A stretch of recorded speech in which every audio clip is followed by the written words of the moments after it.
3 points, clean sheet. That was it. Not a whole lot more to say than that. Are you happy with signs of progression? Did you feel there was some in that game? Not really. It was disjointed again. I'm not going to sit here and pull the wool over anyone's eyes. It wasn't free flowing. It wasn't what I want it to be. I don't think it's an effort thing. If you'd have said to me 2 or 3 weeks ago that we'd have got 12 points from the first 4 games and we'd have got 2 clean sheets leading into the next game, I would have taken it. I would have liked us to be playing with a little bit more rhythm. But hey, we got the 3 points. It's another clean sheet. It's another clean sheet with Ben and Connor on the pitch. So they're the positives for me this evening. Is that a concern that you're not seeing that after 4 games, or do you still feel it's quite early? It's the realism of where the team is at the moment. We need to find some rhythm quickly, or we need to be much better out of possession, because sometimes when we have the ball and we're moving and opening our shape where we want to attack, we're just giving away the passes unopposed. That's a concern, because I think it's leaving us vulnerable when we turn the ball over.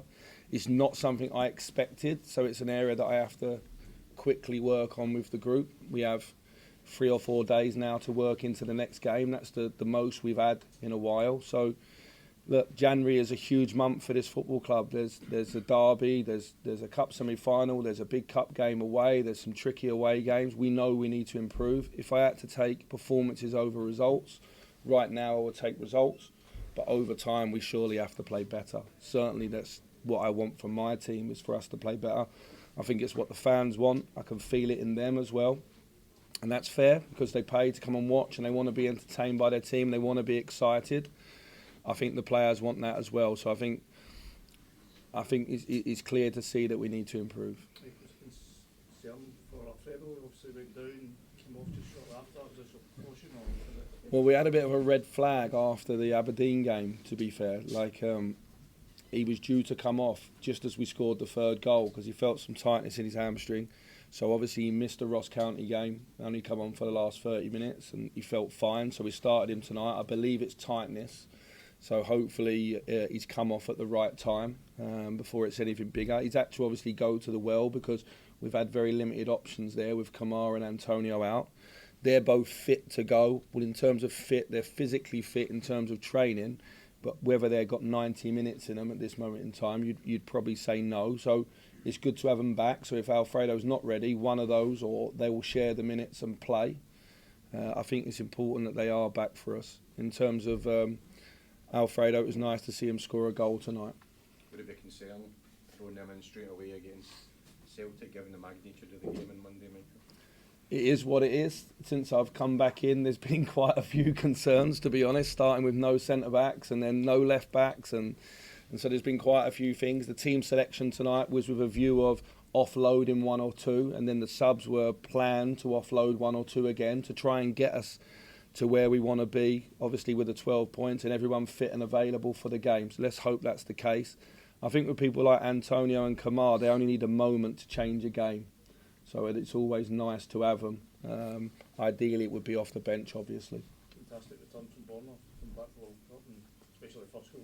That was, yeah, we've lacked the balance. I think Adam Devine's been fantastic, by the way, and I thought he'd come on tonight and showed that he's got real promise. And so, but the balance on that left side is obviously a lot stronger when there's a left foot, and the cross for the first goal I think is outstanding, and I think that everyone sees then straight away what we've been missing for the last 3 or 4 weeks. So it's great to have him back.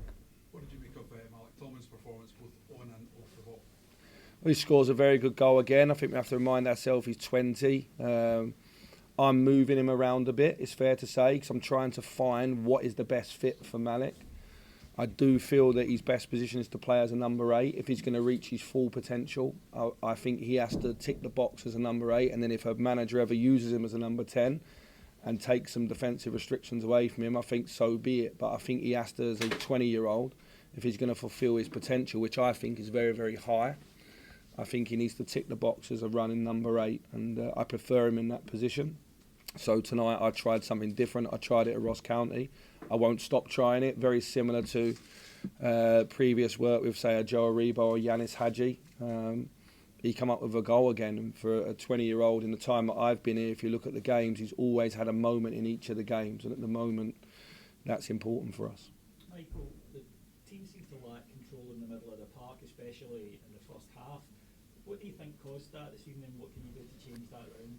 I think we open up like we used to, but we're turning the ball over really sloppy and unopposed. Not just one player, lots of players. So if you go back and watch the game, and the people that came on as well, unopposed, they're passing the ball away either to the other team or out of play. So we're not getting the rhythm that we need.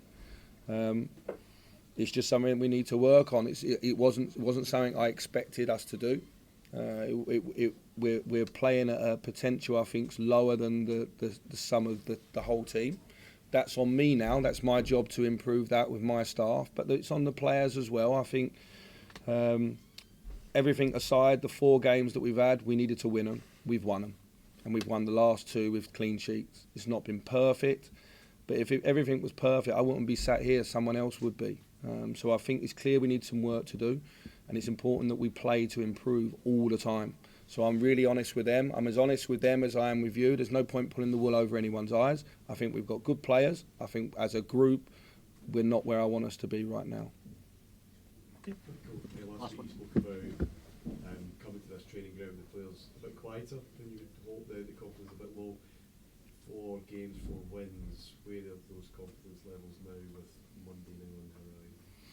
Well, 4 wins on the bounce is good for any team in the world, any team that plays football. So you'd think that the group would be moving forward. My honesty might sting a little bit in there, but I'm trying to push them towards the standards that I know that they've set themselves previous. Let's be honest, you know, the team that I left had lost 1 in 52 in the league. I think we've lost 1 in 48 at home here at Ibrox or whatever it is. So, but we want to play with more swagger. We want to play with more style. We want to play with more control. I think that's clear to see. It's a team that is capable 5 or 6 months ago of beating Leipzig and Dortmund here. So it's in them. So something's obviously changed, and it's important that we keep working towards that and we keep refreshing the squad as we go. And I'm confident we'll get there. I'm just not as quick as what I wanted. Cheers, guys. Cool. Thank you.